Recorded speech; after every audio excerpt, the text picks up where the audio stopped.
Hello and welcome back to Dr. Logic Awkwardly Does Logic in her living room. This is the video that gives you the introduction and elimination rules for the conjunction in propositional natural deduction proofs.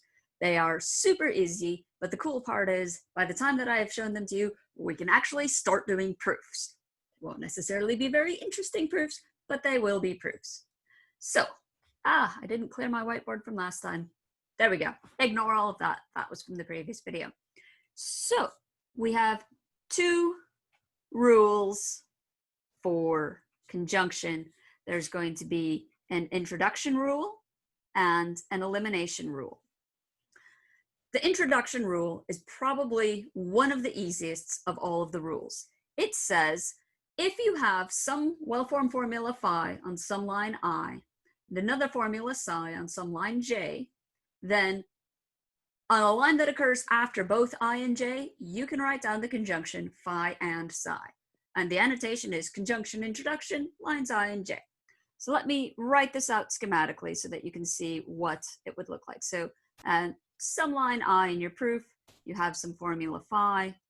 You don't know what the annotation is, but it has to have something. Some point later down in your proof, you've got some formula psi at line j. Again, don't know what its annotation is, but it has to have something. If you've got both of that, then at line n, you can write down the conjunction of the two of them, phi and psi, and the annotation here is conjunction introduction, I and j. So if phi is a well-formed formula on line I, and psi is a well-formed formula on line j, where one of the formulas occurs before the other one, and both of them occur before line n, then on line n, you can write phi and psi with justification, conjunction introduction, and then the two lines on which your conjuncts appear. That's conjunction introduction. Very easy. I have not arranged my whiteboard very well. I can't actually fit conjunction elimination in here easily without clearing the board a bit. So sorry. You can always come back, pause the video, get the definition down if you want. Even if I'm teaching in like an actual classroom, I still can't get my whiteboard to be formatted the way I want it to be. Whiteboards are never big enough. Anyway, conjunction elimination. There's like two flavors of this rule. Just like in the syllogistic proof theory, you could do simple conversion on like an E claim or an I claim. Well, it isn't quite like that, but we're going to have two different versions depending on whether you are going to get the left-hand conjunct or the right-hand conjunct. The basic idea is, if you have a conjunction written down in your proof at some line I, then at a later line n, you can write down one of the conjuncts. And it doesn't matter which one. You can either do the left-hand side or the right-hand side. It's the same rule for both. So schematically, what we have is some proof. At line I, you have some conjunction phi and psi. It's got some annotation. We don't necessarily know what. But then at a later line, say line n, I can write down the left-hand conjunct, and the justification is conjunction elimination, line I. Alternatively, suppose that again at line I have this conjunction phi and psi. What I could have written down at line n was the right-hand conjunct, psi. Same annotation, conjunction elimination of line I.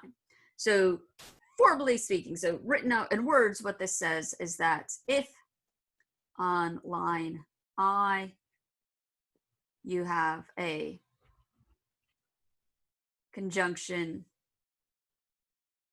phi and psi, then on line n, where n occurs later in your proof than line I, you can write psi with annotation conjunction elimination line I.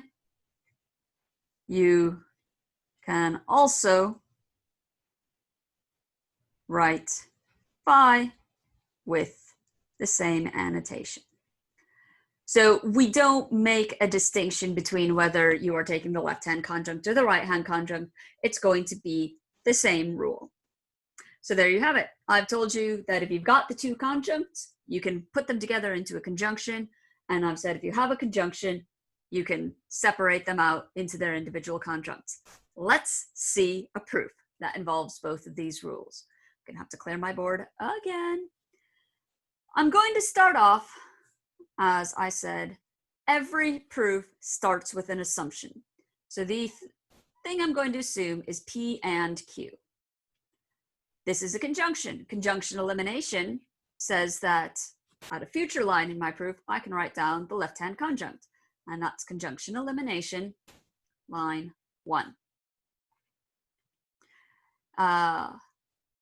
Then at line 3, I'm going to do the same thing, conjunction elimination on line 1 to get the other conjuncts.